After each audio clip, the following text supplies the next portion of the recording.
இது பிஸ்மில்லாஹிர் ரஹ்மானிர் ரஹீம். தாய் சைனீஸ் சாப்பாட்டுக்குலாம் அதிகமாக பூண்டு சேர்ப்பாள்.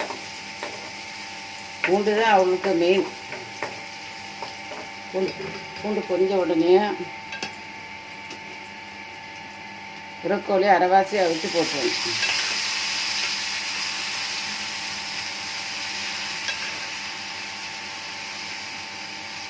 அதில் பூண்டு வாசனை நல்லா மூக்க பிக்குது.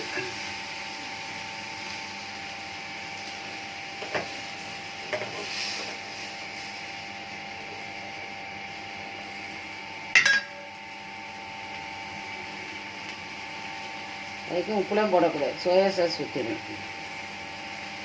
பூண்டு சோயா சாஸ் தான் இந்த சாப்பாட்டுக்கு ரொம்ப மெயின்.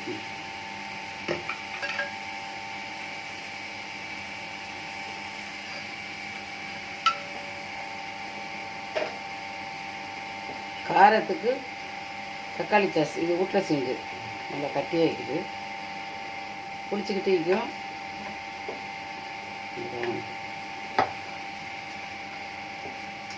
அதுக்கப்புறம் கொஞ்சம் புதுசாக போகிறேன். அதுக்கு பிறகு கொஞ்சம் இது ஊற்று, வினிகர் ஊற்றணும், சுட்டு போல நல்லா அப்படியே கொதித்து வறண்ட பிறகு இந்த கஞ்சிக்கு, இது பிரியாணி கஞ்சி, இதை காட்டு. இந்த கஞ்சிக்கு ஸ்டோன் திறக்கிறத விட நம்ம ஏதாவது ஒரு பொரியல் வச்சு சாப்பிட்டா நல்லா இருக்கும். நம்மள செய்வோம்னு நினைக்கிறேன், எங்கே செஞ்சேன். அதுக்கு பெப்பர் தூள் போடும் காரத்துக்கு.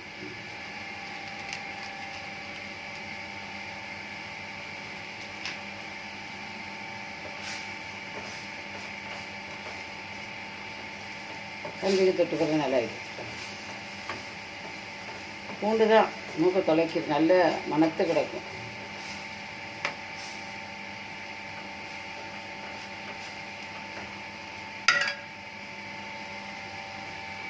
இதை அப்படியே கொஞ்சம் தண்ணியை நல்லா அப்படியே வற்ற விட்டுறணும். அது வற்றவும் இந்த இது கொஞ்சம் இது லேசாக சீக்கிரமாக வெந்துருமே. வேவுனா உள்ள அரைவாசியாக போயிடும். லைக் பண்ணுங்கள், ஷேர் பண்ணுங்கள், சப்ஸ்கிரைப் பண்ணுங்கள். அஸ்ஸலாமு அலைக்கும்.